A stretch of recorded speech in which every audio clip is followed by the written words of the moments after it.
Hello, everybody, and welcome to episode number 45 of Confessions of a Market Maker. I'm your co-host, Ray, aka All Day Ray, aka the Low Float Goat. And I'm joined here by my accomplished co-host, former market maker of 20 years and current day retail trader, a House Street legend who ran around Vancouver chasing more cat than Pepe Le Pew. I'm talking about the man who only furnishes with rich white leather upholstery. I'm talking about Saskatchewan's beloved son, JJ. How's it going? Good, brother Ray, and it's good to have you back, man. Now your new nickname is the COVID Kid. Oh, man. I beat it. And you beat its ass. Yeah, I beat it. I'm back. I just got to put this weight back on, and we're back in business. Good to have you back. Thank you. Thanks, brother. Appreciate it. And our guest today is a full-time trader, educator, and author of the highly regarded book, Technical Analysis Using Multiple Timeframes. A man who has worked for Lehman Brothers and other major investment firms over his career, founder of Alphatrends.net, and the man who trademarked the saying, "Only price pays." I'm talking about Brian Shannon. Brian, how's it going, man? Going good. Hey, good to see you guys. Glad you're healthy, and thanks for having me on. Yes, our pleasure. Appreciate you coming on, Brian. So Brian, only price pays. Why is it such a hard concept for people to grasp? That's a great question. Because people are used to hearing so much bullshit that, you have to have volume, that you have to, have analysts behind it, that you have to have whatever they're told that, by professors or people on television, but not from people that are actually putting their money in the market, risking it, and trading. Yeah. And if you trade, you know that you can sound really smart and make all the talking points, but when it comes to your trade, if the market doesn't agree with you, you're going to lose your ass and you're going to be in big trouble quickly. So most people have a hard time with it because most people are still trying to intellectualize the market, I think, rather than sit down and make money trading. Yeah, very good. I mean, it's I've always been leery of people who have analysis and who don't have skin in the game, right? Because it's totally different skill sets from understanding things from maybe a intellectual standpoint and then executing and applying that knowledge in real time. Always found that interesting, bridging that gap, and respect people who are able to do both. So just a reminder to the listeners, if you guys want to learn market auction theory, market profile, trade futures, trade equities, join JJ and I at our lovely trading community at microefutures.com. Brian, before you started Alphatrends, you worked on Wall Street for a good stretch. Can you describe to us what that time period of your life was like?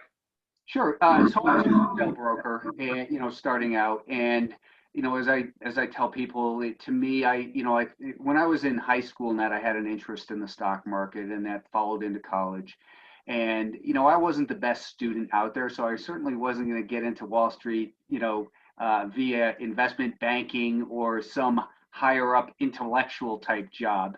So I started as a broker, and in that brokerage position, I kind of thought I was a little bit naive when I was younger. I will admit to this. This was, 30 plus years ago, that I thought I'd be kind of like wheeling and dealing and, building portfolios for people and trading stocks on their behalf. Little did I realize it was a glorified telemarketing position. And it was just smile and dial, and boy, it was tough to force the smile because I hated it. So I worked at, I started out with a little bucket shop called Thomas James, and then realized that, that's not the place to be. So I went to Lehman Brothers and learned how to sell, which was great because that's what really was great at Lehman there. At Lehman, a successful call is you either get the answer or they hang up on you. And so it was super aggressive, but they were really successful, and they were really the leaders at, opening accounts through telemarketing, cold calls and that. So I left Boston, which is where Lehman was at, came to Denver in 1993, and then started out here with a company called Dane Bosworth, and stayed there for about 2 years, and then made the jump to full-time trading through generic trading, which was a prop shop that used to advertise in the IBD all the time. So since then, I've had a number of different little stints, but I've had Alphatrends now for, I guess, that long, 12 years, I think. Yeah. Wow. Wow. Brian, I always like asking successful traders about their learning curve when they first started, because I think it's useful information, especially for like a newcomer. What was it like when you first learned how to trade in your, just the general learning curve? Yeah, well, the great thing is I kid around about this as well, is I got to practice with other people's money for a number of years. And, like they say, when you're a broker, you have to fake it till you make it. And, I was 23, 24, 25 years old. I really didn't know what the hell I was doing. But I, had some strategies that I had learned, such as earning surprises and marrying that with the chart. And I never hurt anyone badly. And I've always had just naturally a strong, high defensiveness, I guess, strong risk management. So, when I made the jump, I was too naive to be scared.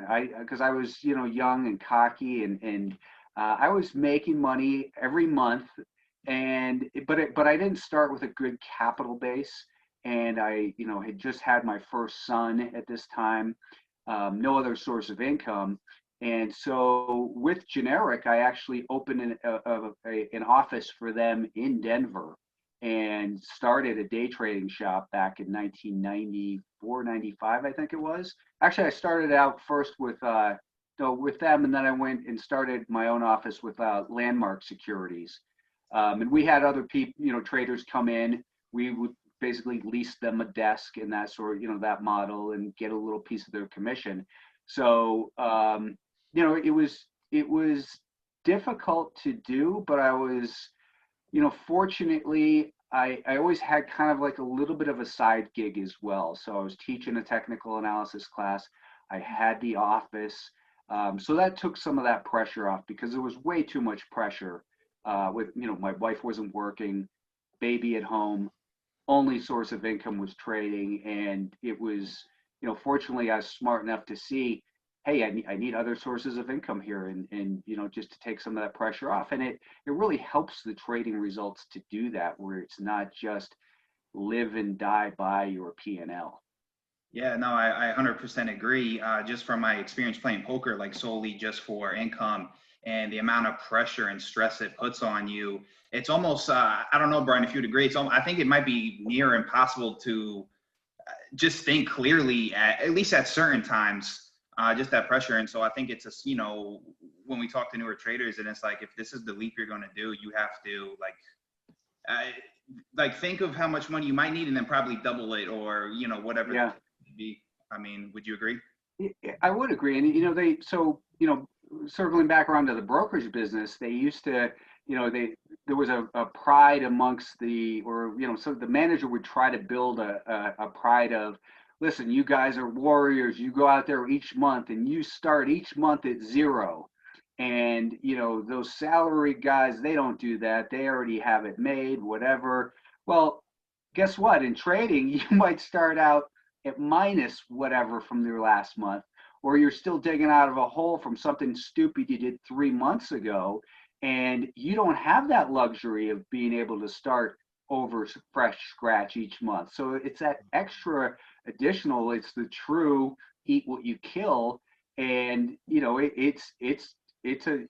when that's all you have, you can put so much pressure on yourself that it just, like they say, when you put your money into the market, you leverage, you commit your emotions as well. When you leverage it, you leverage your emotions as well, and you start doing really stupid things with your money. Yeah, for sure. The mind fuck it could take you down is, incredible. So it's, it's something to be, if this is something you really want to do for your, just know what you're getting into. That's what I really always stress to everybody. JJ. Great. Yeah. So JJ, I know, you have some questions for Brian from, maybe his days in the bucket shops and whatnot. Well, every time I hear the word bucket shop, it brings back fond memories. So, um, now tell me about Thomas James. What city were you in when you were there? This was in Boston. Oh, So in Boston. yeah, so we had, I'm trying to think of it probably wouldn't do anyone any good to name the name of the manager, but it was this little 5'4" guy, wore this like $20,000 suit. He was probably 26 years old. And, it was really, like the movie Boiler Room. I didn't realize what was going on, but when, we had these companies, I remember one in particular was Dynagen, and Dynagen was, oh shoot, what were they? They were I one of my remember clients.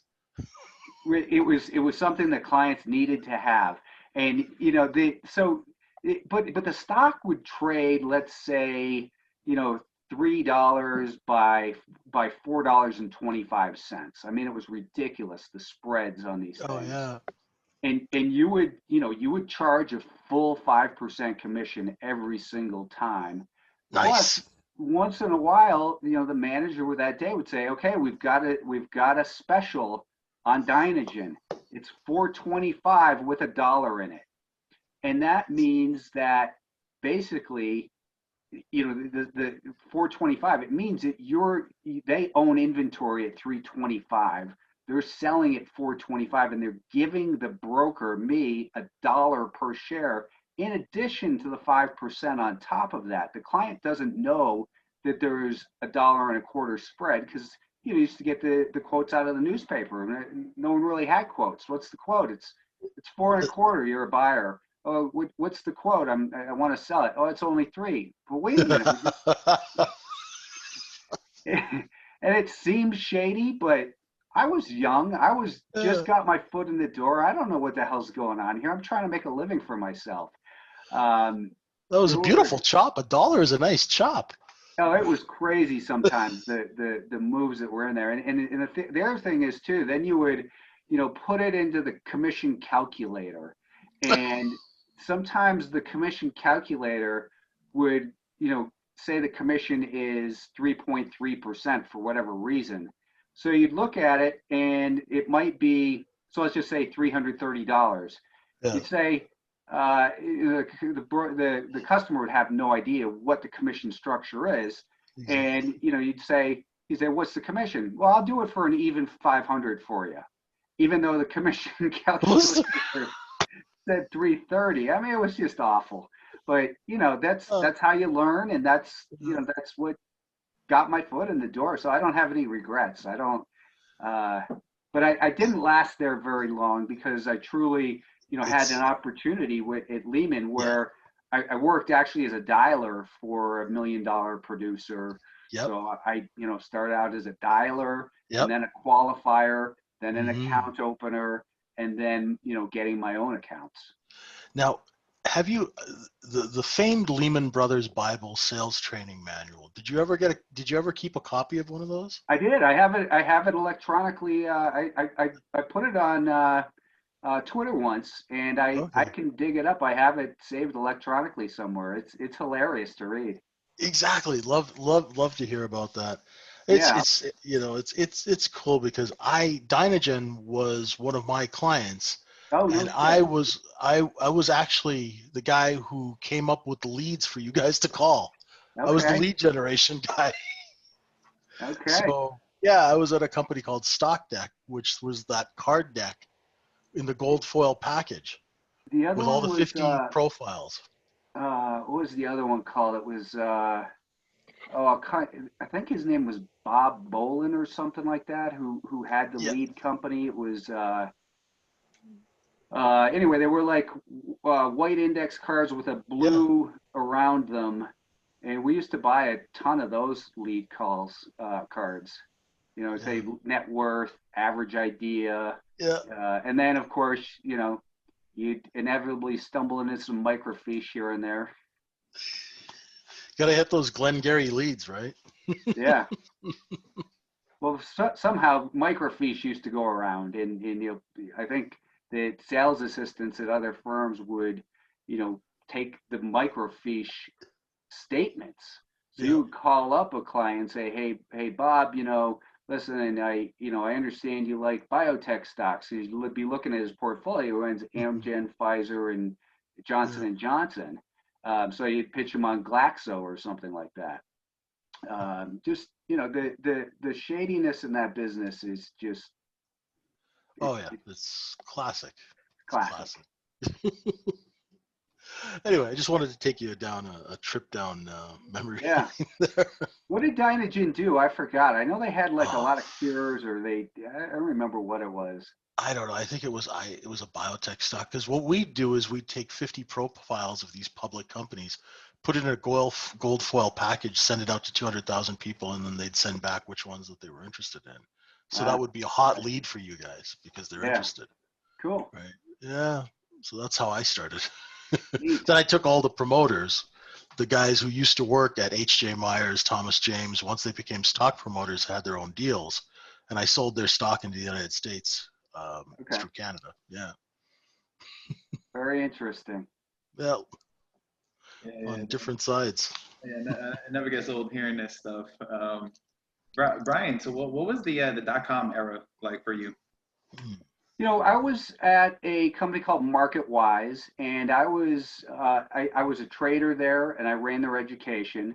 We had a proprietary trading group, and the head of that guy was fired one day, and I inherited this group of 23 or so guys, and a lot of them were they were buying. When the market crashed, there was this one guy in particular who sat next to me, and he would come in and he would just say, what stock's down the most today? And he would just start buying 500 shares at a time, every half point, every dollar down. And, he would do this at, 9:30 Eastern. He'd just start buying it. And every day by noon, he would leave and he'd be up $5,000, $10,000, $15,000. I saw it happen like 23 days in a row. And I'm thinking, this guy how is he making this happen? This goes against everything I know about, buying a stock when you have the momentum in your favor.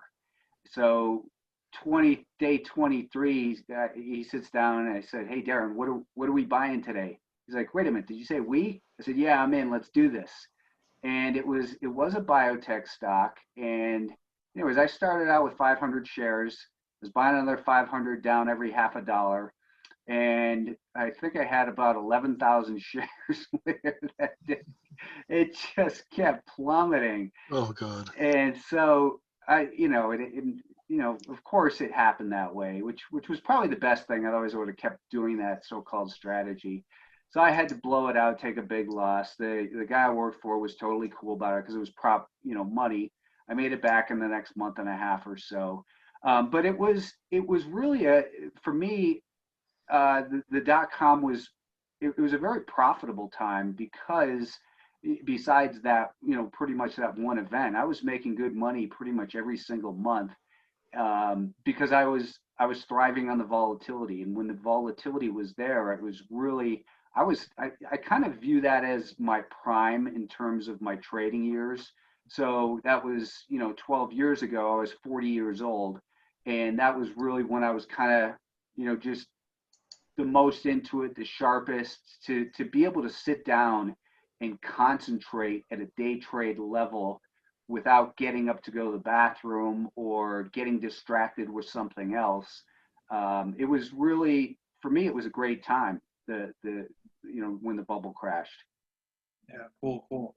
Yeah, there's I'm real into, not just strategy and trading, but poker, just all around. And I often think of, the approaches that an institutional trader would take versus a retail trader, right? Because I would imagine there's a lot of differences, different approaches.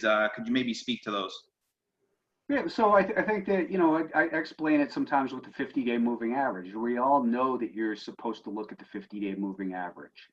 Why is it? Well, it's because it often acts as support, and people will just accept that. They'll say, well, the 50-day moving average, they'll say is support, and we don't know that until after the fact. I mean, we just saw that with the with the NASDAQ and the S&P 500 that we spent a few days, below that 50-day moving average, and the initial buyers there ended up losing, money unless they, of course, averaged in or continued to hold. But for my time frame, which is a swing trade, I want to look at that 50-day moving average and say, okay, there's potential that buyers might emerge there, but why would they? Why would they emerge in that level? So if you have a stock that's been in this giant uptrend, it went from 20 to 50, and it pulls back to its 50-day moving average, which is at 43. Well, on the way up from that 35, 40, 50 level, someone like Fidelity might have 10 million shares of this stock, and they know that they have to sell when they can. So they might sell 100,000, 500,000 shares from 40 to 50, let's say. And then as it pulls back down to the 50-day moving average, they might stick in a bid for another 200,000 shares to defend the other 9 million shares they have, to put in a bid there so that other people will be attracted to it. At the same time, there might be a hedge fund that, said, hey, it's just run this far. It's 3 standard deviations away from the 50-day moving average. It's at $50 a share. That 50-day moving average is down at 44 and heading up. Let's short it down to the 50-day moving average. So it'll add supply, put pressure on it. That'll get other people, to sell some of their stock. And then when it gets down to the 50-day moving average, they're going to start bidding for it. They're going to stop pressuring it with supply. So we remove supply. We remove supply from the Fidelity fund that I made up, and that Fidelity fund now adds some demand in there just to stabilize the stock so they don't lose money and attract other participants. The short sellers are saying, hey, it's at the 50-day moving average. That's often support. That's where our goal was. Let's start bidding. So less demand from them, less supply from them as well. And then they start, creating some demand in that environment. Then other people say, hey, it's at the 50-day moving average. Let me stick in a bid. It usually acts as support.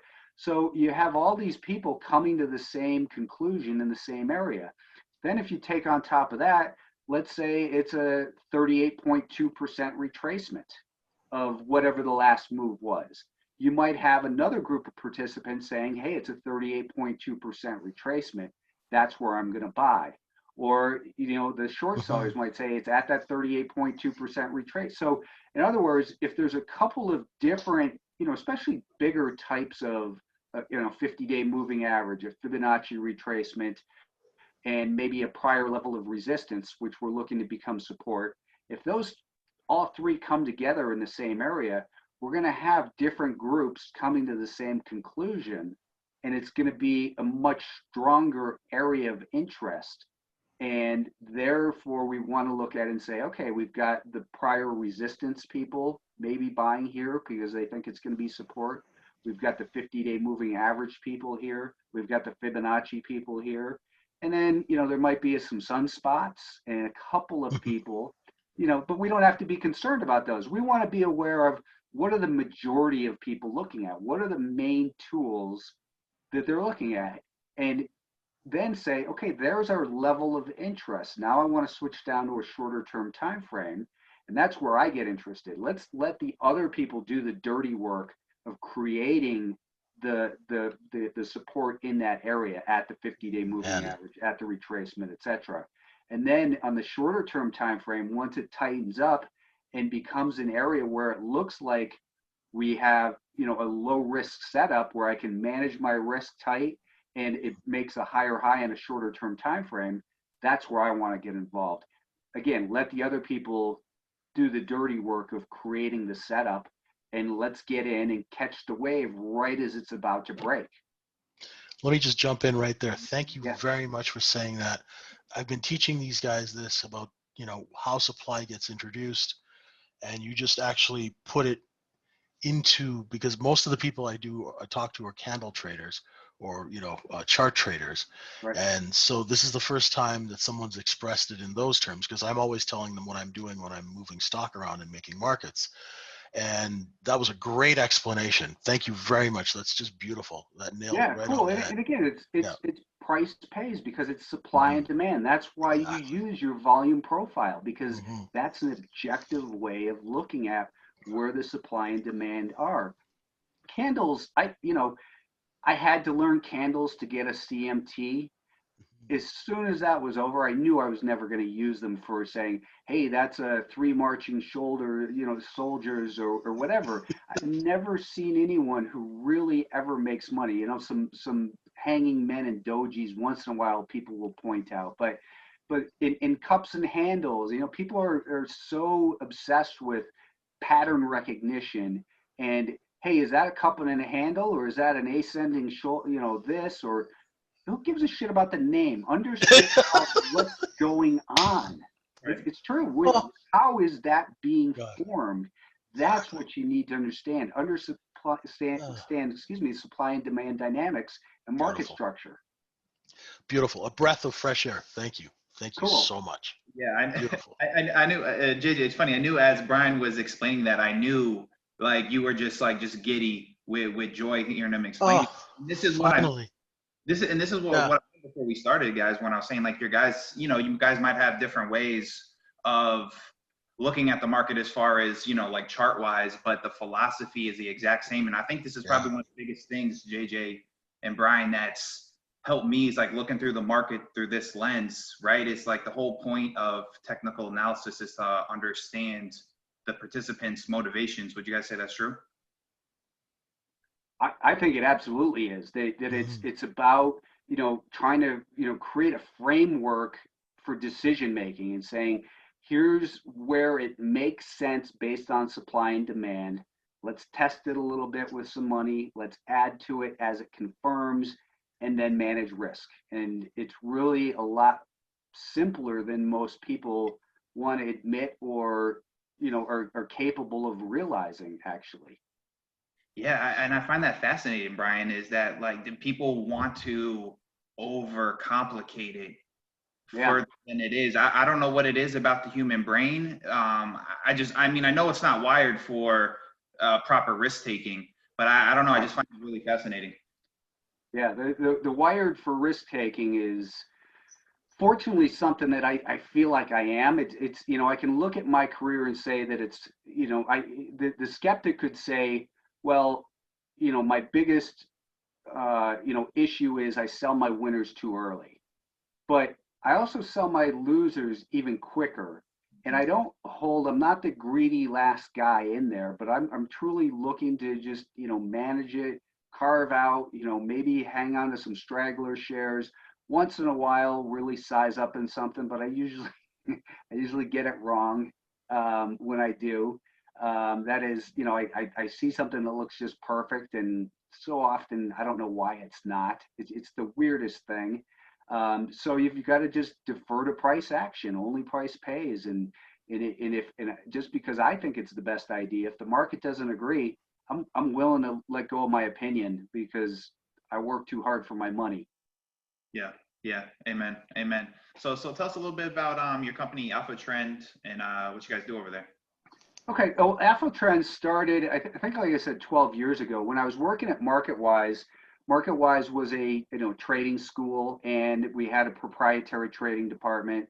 They kind of wrapped up 12, 13 years ago. And then, and I was doing a newsletter for them each and every day. It was called the Wise Guide. And I would put stock ideas on there with three different time frames. And then I was in the habit of doing that every day. And it really made me better as a trader to just have that as part of my process. So when I left and I was, back to full-time trading myself, I said, well, I'm gonna, do this blog thing that I've been hearing about. So I started alphatrends.blogspot. And then I started doing videos. So I was, kind of early to YouTube. And I would do the videos, post them each day. And I kept seeing it grow and grow and grow and grow.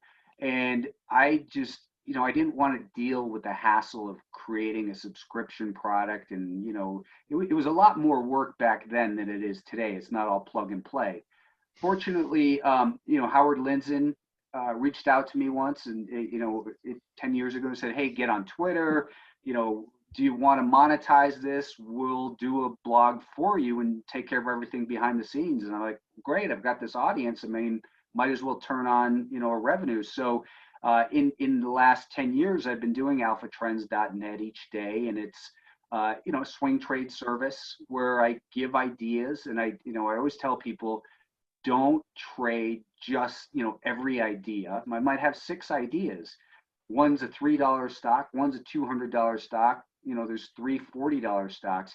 Do the ones that make sense to you. If you don't like biotechs, don't trade them. I personally will mention a gold stock, and I'll say, listen, I don't trade gold stocks. It's a good looking setup, but you go ahead. If you like gold stocks, here's the reasoning, here's the thought process behind it. It's not just, hey, well, what did you do?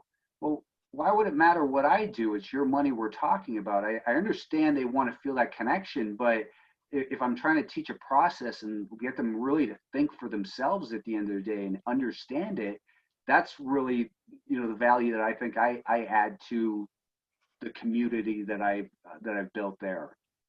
Yeah, absolutely. I mean, that's what it's about. It's not just, people just want things like fed to them, and you're never going to be successful long term. It's about the thought process, right? How you get to the trade, not necessarily even the outcome of the trade itself. Why wouldn't we just go manage money? If you want to just manage money, then that's not my business. I don't enjoy that. I enjoy teaching. I enjoy hunting through the market and explaining it. And there's roles for all of us here in this market. And the most difficult thing for newer people is, do I trade futures? Do I trade options? Do I trade Forex? Should I go into Bitcoin, Robinhood, Ameritrade? There's so many different ways that people have to figure out what their personality is and the markets that appeal to their personality as well. Right, for sure. Something I've excited about talking to you about, and I know you're a proponent of, which I don't know too much about, Anchored VWAP. Right. So if you just explain to us what it is and how it helps you aiding your trading decisions. Yeah, sure. So similar to, the point of control in a volume profile, the way that I'll look at the volume weighted average price, it started out as an institutional benchmark to say, did somebody do a good job buying 100,000 shares of stock for me that day? The volume weighted average price is simply the average price the stock traded at during the period of time measured. And it started out as one day. So if the stock was 40 at the low, 44 at the high, and closed at 42, where was the average transaction? We can't tell just by the open, high, low, and close. So it's the dollar cost average over the period of time. So for instance, if I look at the anchoring part says, I want to start my measurement from this point forward. And that point forward might be something such as the earnings report, or something where there was a catalyst in the market that we saw a big revaluation. In other words, we had new information. It caused a shock to the market, let's say, with a gap. So from that event, let's measure the average price going forward. So that becomes the point of control. And it's different. It's not to say, I don't mean to offend any volume profile people, because I know there's a very specific purpose, terminology for point of control, which the volume weighted average price kind of is. Actually, it's not the highest volume node all the time, but it's where the average participant is positioned from a certain event. So if the earnings were reported 10 days ago and the stock is above the volume weighted average price for that 10 days, it means the average participant for the last 10 days who's long is making money. The average short is losing money. So you look at that and say, well, do we have a big short position in there too? So we can kind of benchmark, who's in control, the buyers or sellers from any point in time, whether it's a pullback high or low. I like to use those as well. Month to date is often very important, as is week to date. So it just gives us an objective way to say who's in control, buyers or sellers. It's really sentiment. It's true sentiment. It's not just opinions in a poll and made up stuff. I guess I'll say bearish this week to throw off their poll. There's it's money in the game. It's the actual, the money average from any point in time. So we can use that to say, okay, I want to look at low volume pullbacks in towards this area, and it becomes a level of interest. That level of interest has the potential to become a level of support. As it starts moving away from that, I'll buy it with a stop below that most recent relevant low. And it really just, again, it's just truly objective measurement of who's in control. Excellent, excellent. And so, Brian, thoughts on indicators, I guess, as a whole, and how to incorporate them generally into his trading strategy? Because I think you would agree with me too, sometimes people take it like too literal. Yeah. You think so? Yeah. They do, just like they do, chart patterns or candlesticks. I think that, people want to quantify that, hey, a cup and handle is 85% effective in these conditions or whatever, or that, the MACD crossover of the zero line and then goes from the 20 to 40, whatever. I don't think there's anything wrong with having indicators and oscillators. They can be great, helpful tools. And it's, here again, what market do I trade? But then where do I find what makes sense to me in the market? Maybe it is the RSI or the MACD or the moon cycle or whatever it might be. If you find value in it, keep using it, I say. I personally, on my charts, I look at a couple simple moving averages, volume weighted average price, price and volume, and really not a lot more. And I, earlier in my career, I would look at and study, the CCI, the RSI, the MACD, this Bollinger Band, the stochastic, etc. And I would always be looking to build a system around it. But then I was like, wait a minute, just look at the price, look at multiple time frames, and look at what's going on with the price action underneath the market. And then when I discovered the VWAP, it was, okay, now I have a very objective way. It's much more objective. It's not a mathematical, complicated formula. It's actual, here are where the buyers and sellers are meeting up and doing business. Exactly. Right. The tape never lies, right? It's actual business and transactions that have taken place. Exactly. Right? Yeah. No, because I use indicators, and I just, because I brought it up, Brian, because I like what you said. It was a quote. I think you said that the traders take technical analysis too literally. And I think it's all about context that can be used successfully. I know others use it. I use it successfully, but it's all about context, I believe. It's the science of technical analysis that you read in the books, and it's, the perfect, and I wrote a book. I didn't put all perfect examples in there for the reason that, it's not all perfect, that things go wrong, and that's why we use stops. But it's the science of technical analysis, and it's like anything else. It's the science of medicine, and a doctor's trained to do things a certain way, but he gets in there and he sees this tumor, or he sees something else, or something happens. You've got to adjust. You've got to, have your guidelines, but there's the art. There's the art of, shooting the basketball. It's not just every time you're at this point of the court, you shoot. But what about this guy over here coming in and blocking and, all kinds of things. It's never the way the science is. It's the art of trading that matters the most. Right, for sure. Well said. Brian, what are your thoughts about the online retail trading community by and large as a whole? They're part of the market. Embrace them. I think that, a lot of people make fun of the Robin Hood traders and that sort of thing. But, when I was first trading, I was, my first trade was low jack. I think I was 13 years old. And, my dad had to open an account. He had to get the money in there. It wasn't just, I could just get on my phone and put my newspaper route money in there and just play around and learn by doing. there was this whole big process. I think that the fact that the barrier to entry has dropped like that, and people are going to make mistakes. Guess what? You're an adult. It's your money. You're allowed to make those mistakes. Let's let them continue to do what they're doing as long as they're aware of what the risks are and no one's trying to take advantage of them. I think I love it. I'm jealous. I wish I had that when I was younger. Yeah. Good perspective. What about your thoughts just as, maybe, I don't know.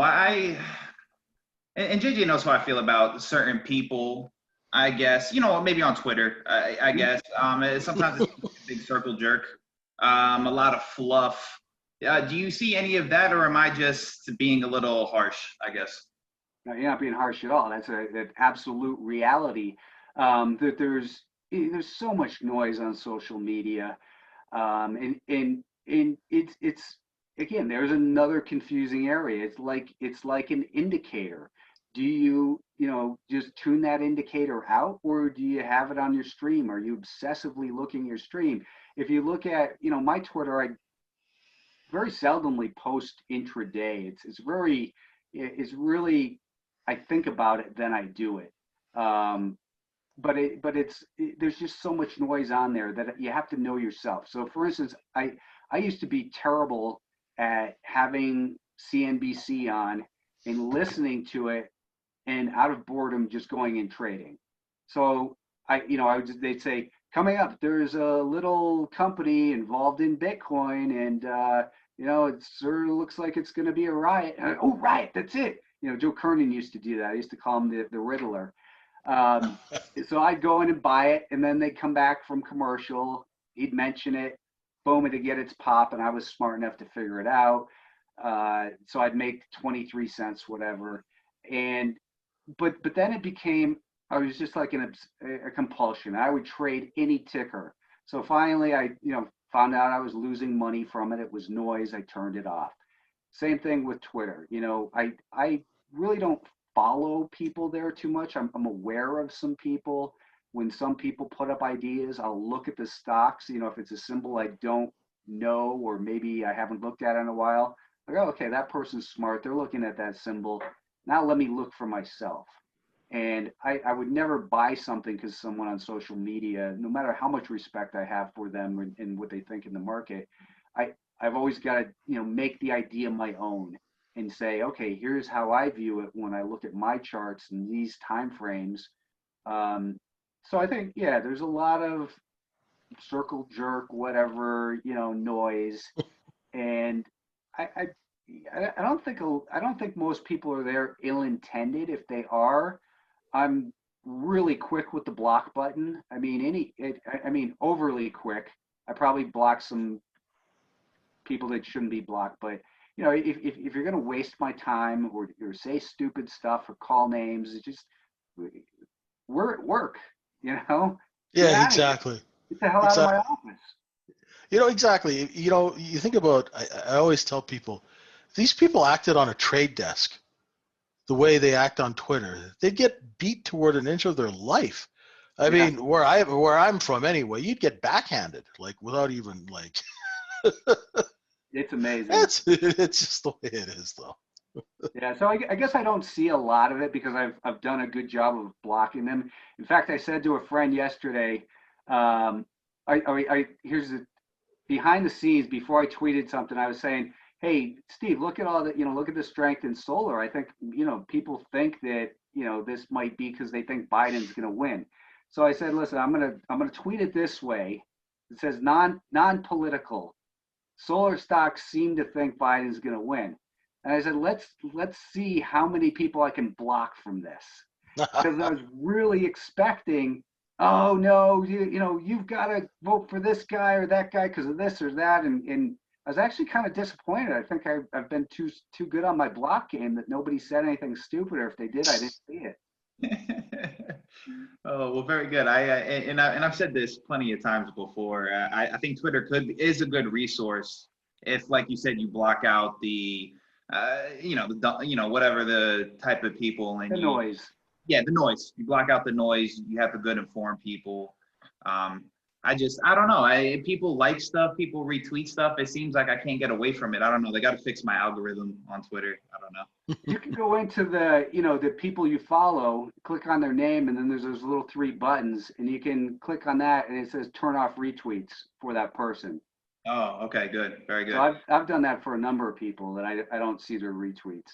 Yeah, very good, very good. All right, now it's time for our miscellaneous question section.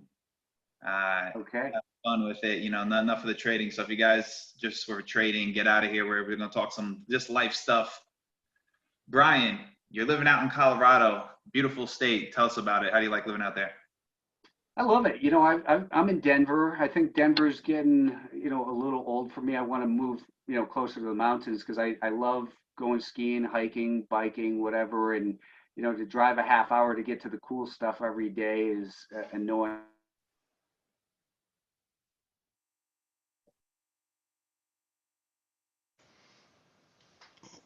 You there, Ray? Yeah, I'm here. Is he? He froze. All right, we're back. Sorry, guys, we had a little technical difficulties. Yeah, Brian, you were telling us about living in Colorado. Yeah, I love Colorado. It's got all the outdoor activities. I love doing that, and great weather, much better than people realize. You see a snowstorm once in a while, and we saw one a month ago, and here, back in August, and it's 75, 80 degrees today, and will be for probably the next week and a half. It's a great place to live. Yeah, man. It seems like you guys are doing a lot of cool things out there. I think at least like legislatively too. It seems like you got sports betting legal. That's something I enjoy. That's cool. What are your thoughts on the marijuana industry out there? It's been legal for a good while now. It's been legal. So when it first came, they had the medical. It was medical only, and so I went and faked a back injury and got a medical card. And I thought it was and I still have it because it's from, I don't know, it's probably like 11 years old, and it's what they called a red card. It was just a piece of paper like your social security card, and I thought it was a cool piece of history. I thought it was like, this is awesome. One day I'm going to show it to my grandkids and say, yeah, basically Grandpa had a drinking card during the Prohibition. So anyways, it's legal, it's rec now, it's not a big deal. Nobody really gives it much thought. I saw the other day that the reason that they were able to pass it is because they were, the tax that they were doing was going to go to schools, a large part of it. And this year the schools are going to get $500 million from that tax base that wouldn't exist already. The business though itself, I think it's a terrible business. Anyone can grow it. I grow some podges. It's a nice little hobby. It's fun. There's no reason to go buy it really, unless you just want, different strands or whatever. So I think it's a bad business model. Yeah, I'm glad I brought this up because I think you tweeted. I saw you. It was something about the business, and you linked the book. And it caught my eye. So you said you grow any specific strands you have inklings towards? The best one I ever grew was called Purple Urkel, which is an indica. I like indica because it's good for sleep, and that's really the only time I use it is at night for sleep. I think it's much healthier than Ambien. But man, those buds were just beautiful. I mean, just beautiful, beautiful flowers, and the yield was insane. I got like a pound from 2 plants, which is kind of unheard of. So that was my favorite, I guess. Yeah, nice. My friends were happy too because I was just giving it away. What am I going to do with a pound of weed? You just giving it away. Yeah. Oh man, too bad I wasn't out there. But yeah, Brian, I thought it was interesting because the expert you posted was comparing it to tomato farming. I thought that was interesting, just from the business model of things, is how the tomato industry still thrives even though people grow it at home. And, that's the thing. And but the thing about weed too is, I mean, your tomatoes go bad. I mean, you can grow, and at the end of the season, all of a sudden you've got a huge bucket of tomatoes, and you can't get rid of them quick enough. Whereas pot, if you grow it even just one cycle during the summer, you can have a quarter pound from a couple of plants pretty easily, and it'll last you all year. There's no storage issues with it as well. So I think that it's even, you know, even more than the tomato business, that I think that it's going to hurt the industrial part, because it is a weed. I mean, it's pretty easy to grow. A lot of people think it's complicated. It's really not that. It's not that difficult. Yeah, yeah, cool. I just always think it's real neat how far it's just, at least it's came acceptance wise. Almost seems like mainstream now. Well, it is. I mean, it's getting legal in certain states, so I always think about that, and that's interesting. Brian, hobbies you have outside of trading? Well, outdoor stuff. Skiing, hiking, biking, fishing, that sort of thing. Yeah. Outdoor things. Yeah, well, yeah, you're in the perfect state for all that stuff. Yeah. What are your thoughts? Are you somebody who concentrates on trying to live balanced life, or you kind of more or less go with the flow of things? Depends on, how far out of balance I get. Yeah. No, I generally go with the flow of things. I mean, I've got my routines and that sort of thing, but I try to keep it pretty balanced. Healthy exercise, eat well. It's what gives you an edge in trading, I think, as well. Being well rested, having a healthy body and a mindset.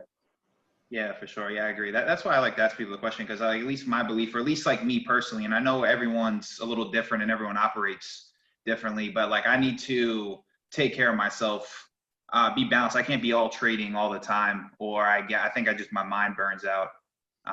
But that's just me. I know everyone's a little bit different. No, I agree there. And in fact, I was gonna, reminds me when I was younger, I used to hate the 3-day weekends. Like, oh, market's closed for a day. Now what am I supposed to do with my life? Now I wish every weekend was 3 days, and because to get that balance and to refocus and slow things down, and the markets will be there, the opportunities will be there. As you get a little bit older, you realize it is more about balance. Yeah, for sure. And I think it's even proved the point even more to me, is like, I was out for, I didn't trade for about a week because of, I was with coronavirus, and I just, even mentally, I was not sharp mentally at all. I come back and I've been just on a tear. It's funny how you're coming back with a fresh mind. I think that's for me. It was like, kind of like a break, not the type of break I obviously wanted to have, but come back to the market with a fresh mind. I think it really just was, drove that point home, for me. Yeah, that's what vacations are for too, right? And a lot of people don't want to take a vacation. They just want to, they want to trade around the clock. They want to trade Globex. They want to trade, Forex and Bitcoin, and slow down. I mean, the market's over. I'm done. Yeah. And, and I really learned this point from poker too. It's like, we don't, with the, especially with trading too, like we don't get paid by the hour. We get paid on our performance. And I think sometimes it's a counterintuitive point. People think more hours equals more money, and it's not necessarily the case in what we're doing. Yeah, I think more so in poker, where you can have those 2-day games or whatever, right? I mean, to be able to walk away, there's not a bell that says it's over. Right. And that could be a difficult thing to manage, I think. I bet. Yeah. So, Brian, books you're currently reading? Oh, I've got 2 or 3 that I have loaded up. What stands out? The Body, it's called. The guy who wrote it is, considered one of these great authors. It's pretty fascinating stuff. It reads more of a story than I thought it would. So I just kind of started getting into that. This is fiction? No, it's. I don't know how you would describe it. I haven't read enough of it yet. It's about the human body and how it operates and that sort of. So it's factual, I guess. Mm-hmm. Okay, interesting. All right. You're on death row, Brian. What's your last meal going to be? I'd just say probably a steak and a bottle of wine, and to make my wife happy, I'll eat some vegetables. To make her happy with the last meal. Yeah. Yeah. All right. Excellent. JJ, do you have any more questions for our guy? one question, and because every day somebody calls, asks me, I want to trade prop, I want to trade prop, I want to trade prop. And so, Brian, what advice do you have for people who want to trade prop? You've been doing this so long. You've trained probably tons of people. Give these folks some advice, please. I think there's some great opportunities out there. It depends on what your goals are, what your capital base is. Do you want to work with a team, or are you more of an individual type of trader? There, it's, you're going to give up you're going to give something up. But if you're, in other words, you'll be paying a commission or a percentage of your profits or both. But there's some great opportunities to learn, from a group setting. And if you can find the right group that makes sense for you, I'd say go for it. Good stuff. Thank you very much. Really appreciate that. It's been like having a breath of fresh air on the show here. It's great. Thanks, JJ. I appreciate that and everything you guys are doing here. It's great. Yeah, for Thank sure. you. Thanks for coming on. And so that concludes today's episode of Confessions of a Market Maker. If you guys enjoyed this show, please rate and review it for us. If you want to learn market auction theory, market profile, trade futures, trade equities, trade options, we got a lovely community. Join JJ and I at microefutures.com. Brian, tell people where they can find you, anything else you want them to know. Yeah, alphatrends.net is my website, and it's Alphatrends on Twitter. So there you go. All right, excellent. All right, and so for Brian Shannon, I'm Paulie Walnuts. He's the gorilla House Street. You stop, so. Good night, everyone. Thanks.